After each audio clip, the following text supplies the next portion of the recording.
తెలంగాణ అన్నదాతల సమస్యలపై పోరాటం లక్ష్యంగా బీఆర్ఎస్ పార్టీ సిద్ధమవుతోంది. మే 6వ తేదీన హనుమకొండలో నిర్వహించనున్న భారీ రైతు సంగ్రామ సదస్సుకు రంగం సిద్ధమైంది.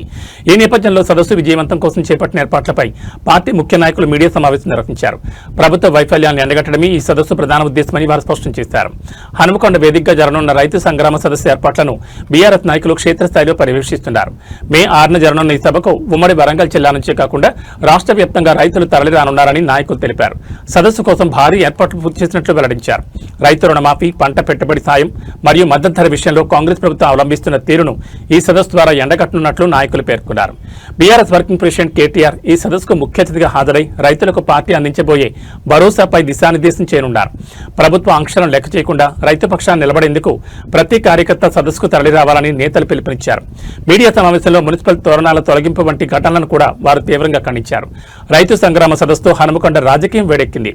బీఆర్ఎస్ తలపెట్టిన ఈ భారీ బహిరంగ సభ ఏ మేరకు విజయవంతం అవుతుందో వేచి చూడాలి. మరొక్కసారి రైతు పోరాటానికి రైతు వారు పండించినటువంటి పంటకు గిట్టుబాటు ధరతో పాటు అన్ని రకాలుగా మరి కాంగ్రెస్ ఇచ్చినటువంటి రైతు డిక్లరేషన్ హామీలన్నీ కూడా నెరవేర్చాలని చెప్పి ఒత్తిడి చేసే కార్యక్రమం ఈ సదస్సు. మనందరికి కూడా తెలుసు, తెలంగాణ రాష్ట్రంలో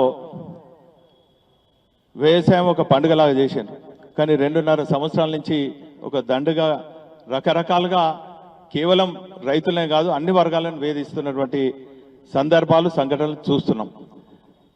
ప్రజాపాలన అన్నారు, ప్రతీకార పాలన జరుగుతుంది. మరి ఈరోజు రైతు సంగ్రామ సదస్సు మేము నిర్వహిస్తే ఈరోజు అక్కడ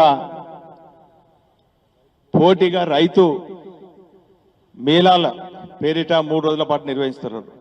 అది ఒక బ్యాండ్ మేళా లాగా ఉంది. హృదయపూర్వక నమస్కారం.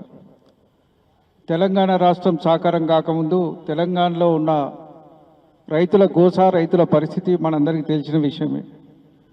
రైతుల ఆత్మహత్యలు, రైతుల ఇబ్బందులు, రైతుల కడగండ్లు తెలంగాణ ఉద్యమానికి పునాదిగా నడిచిన నేపథ్యం నుంచి మన కార్యక్రమాలు ఆరంభమైనాయి. తెలంగాణ రాష్ట్రం సాకారమైన తర్వాత గౌరవ కేసీఆర్ గారు రైతు సమస్యల పరిష్కారానికి ఒక కీలకమైన ప్రాధాన్యత ఇచ్చి ఎన్ని విషయాలు పక్కకుండా రైతును సుభిక్షంగా ఉంటే తప్ప ఈ రాష్ట్రం సుభిక్షంగా ఉండదు అనే సంకల్పం కొద్దీ ఎక్కడో 64 లక్షల టన్నుల ధాన్యం ఉత్పత్తి ఉన్న తెలంగాణని 3 కోట్ల టన్నుల ధాన్యం ఉత్పత్తి వరకు తీసుకుపోయిన నేపథ్యం మీకు అందరికీ తెలిసిన విషయమే. అలనాడు ఆంధ్రనే అన్నపూర్ణగా అంటే దాన్ని వెనక్కి నెట్టేసి తెలంగాణని అన్నపూర్ణగా మార్చిన ఘనత. నేను ప్రెస్ మీడియా మిత్రులందరూ కూడా రిక్వెస్ట్ చేస్తున్నాను, ఈ రైతు సమస్యలు, రైతుల బాధలు, రైతుల కష్టాలు మీరు ప్రభుత్వం దృష్టికి తీసుకుపోయేందుకు కూడా మీరు సహకరించాలి. గోస, నేను 40 ఏళ్ల రాజకీయాలలో ఉన్నా, ఇంత గోసపడ్డ రైతులు నేను ఎప్పుడు కూడా చూడలేదు. దయచేసి మీరు కూడా కల్లాల దగ్గరికి పోవాలి, కొనుగోలు సెంటర్లకు కూడా పోవాలి. ఎందుకంటున్నా అంటే ఎంత మోసం చేసింది. కేసీఆర్ గారు ఇచ్చిన స్కీమ్స్ అయ్యన్న ఇంప్లిమెంట్ చేయి. నువ్వు రాహుల్ గాంధీ గారు వచ్చి అనౌన్స్ చేసిన స్కీమ్స్ పక్కకు పెట్టు, నువ్వు చేస్తలేవై. రుణమాఫీ చేసినట్టు చేసి సగం చేయలే. 38,000 కోట్లు అయితే 18,000 కోట్లకి చేసినాం. మా పాత్ర నిర్వహిస్తున్నాం. ఖచ్చితంగా 4 సంవత్సరాల క్రితం 2022 మే 6వ తారీఖు నాడు రాహుల్ గాంధీ గారు మరి ఇక్కడికి వచ్చేసి వరంగల్కి వచ్చి రైతు డిక్లరేషన్ ప్రకటన చేసి చాలా హామీలు ఇచ్చిండు. మా పార్టీ అధికారంలోకి వస్తే వాటిని అమలు చేస్తామని చెప్పి. రేపటి మా సదస్సు ముఖ్య ఉద్దేశము రాహుల్ గాంధీకి ముఖ్యంగా, అదేవిధంగా రాష్ట్ర ముఖ్యమంత్రి రేవంత్ రెడ్డి గారికి గుర్తు చేయడానికి, మీరు ఇచ్చిన హామీలేంది, మీ డిక్లరేషన్ ఎటుపోయింది అని అడగడానికే మా ఉద్దేశం. రేపటి సదస్సు యొక్క ముఖ్య ఉద్దేశం. ఇప్పటిదాకా మాట్లాడినటువంటి మిత్రులు చాలా విషయాలు చెప్పిర్రు, వాళ్ళ ఆవేదన వ్యక్తపరిచిండ్రు. ఎట్లా ఉంది గ్రామీణ ప్రాంతాల్లో పట ఇవన్నీ కూడా. కేసీఆర్ గారి పరిపాలనలో 10 సంవత్సరాల కేసీఆర్ గారి పరిపాలన లోపట రైతులు ఎక్కడా ధర్నా చేయలేదు. రైతు సంగ్రామ సదస్సు కేటీఆర్ గారి నాయకత్వంలో ఉమ్మడి జిల్లా నుంచి వస్తున్నటువంటి రైతు ప్రతినిధులందరినీ కూడా కాంగ్రెస్ పార్టీ వరంగల్ రైతు డిక్లరేషన్ పేరిట ఎన్నో రకాలమైన హామీలు ఇచ్చి ఓట్లు దండుకొని ప్రభుత్వం వచ్చిన తర్వాత రేవంత్ రెడ్డి నాయకత్వంలో ఏ విధంగా రైతులను మోసం చేసిరన్న విషయం అందరికి తెలిసిందే. ఆ మోసాన్ని ప్రజలకు మరింత వివరించి ఈ యొక్క ప్రభుత్వం పైన రైతులకు జరుగుతున్న అన్యాయం పైన పోరాటం తీసుకొని వారిపైన ప్రభుత్వం పైన ఒత్తిడి తీసుకొచ్చి రైతులకు న్యాయం జరిగే విధంగా రేపు కేటీఆర్ గారి సందేశం కానీ రైతులు మాట్లాడే సందేశం కానీ ఆ విధంగా ఉండబోతుంది. ఇక్కడికి వచ్చే రైతు ప్రతినిధులందరికీ కూడా ఎండ తిరిగిత ఏ విధంగా ఉన్నా వాళ్ళకి ఇలాంటి ఇబ్బందులు కాకుండా అన్ని ఏర్పాట్లు కూడా ఏర్పాటు చేయాలి.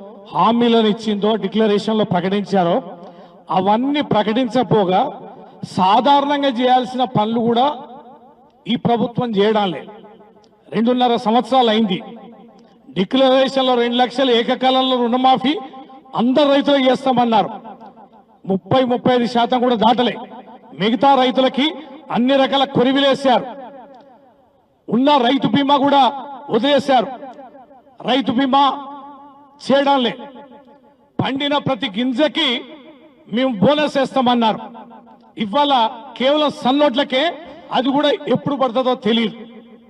ఇలా చెప్పుకుంటూ పోతే డిక్లరేషన్లో ఏవి కూడా సరిగా చేయకపోగా కనీసం కేసీఆర్ గారి ప్రభుత్వంలో వేదిక మీద ఉన్నటువంటి ప్రణాళిక సంఘం వైస్ చైర్మన్ పెద్దలు వినోద్ కుమార్ గారికి, వేదిక మీద ఉన్న పెద్దలందరికీ పేరు పేరున నా హృదయపూర్వక నమస్కారాలు.